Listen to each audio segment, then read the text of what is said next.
Now that you have learned about the elements of art, it's time to put these into practice in a creative way. This is a project I look forward to every year. It's so fun and it's functional.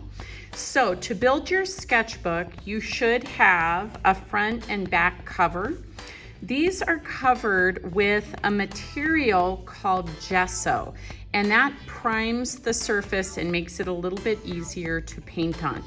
You should also have just about 30 pieces of paper. Now this is art paper, and so it's high quality and we can use it for painting and for dry materials like pencil and drawing.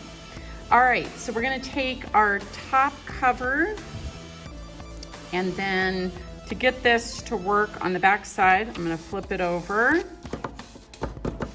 And sometimes this is a little bit tricky to get started, so you may have to ask for help.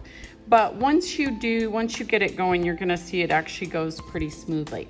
Then I'm gonna use this black squiggly guy, and I'm gonna start to fish this through.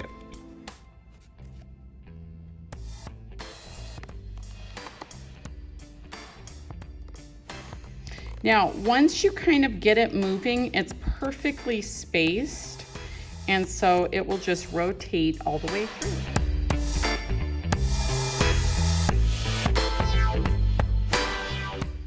You'll notice after you finish that twirly-whirly part that there is a little bit extra. You're gonna wanna snip that off. I find that it's easier instead of snipping with the tips of your scissors to get further down. Whoops, and that guy went flying. Okay, so now we've got Sketchbook.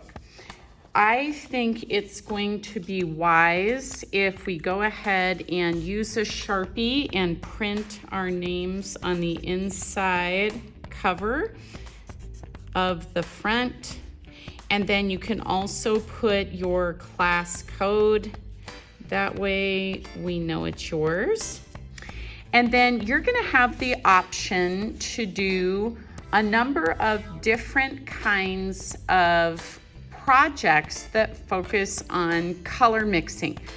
You'll have a full class period to do the front, and if you have time, you could also do the back as well.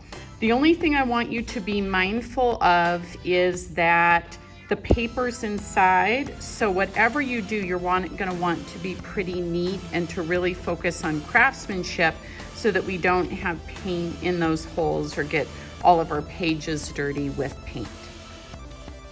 The last sketchbook option is the most difficult option, and it's because it requires blending smoothly from one color to another.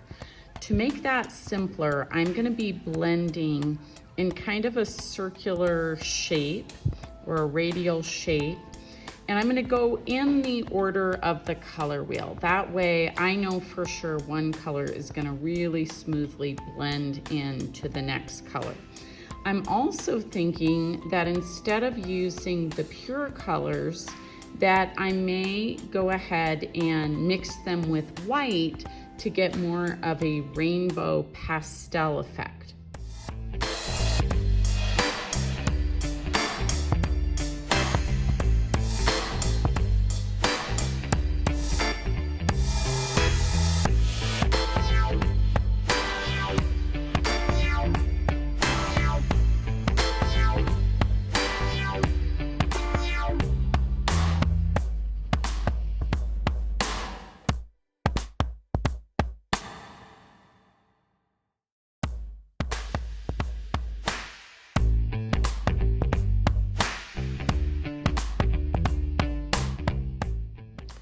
right, now that I have sort of this rainbow sunburst type image, I felt inspired by an artist that I saw on Instagram named Sarah Cooey, and I will show some of her work. But what she did is took something like this and then added contrast by using, and texture, short little brush strokes. Some of them were in the same color family as sort of those edges, and some were contrasting. So I'm gonna try something like that, and you're welcome to do the same on yours if you choose this idea.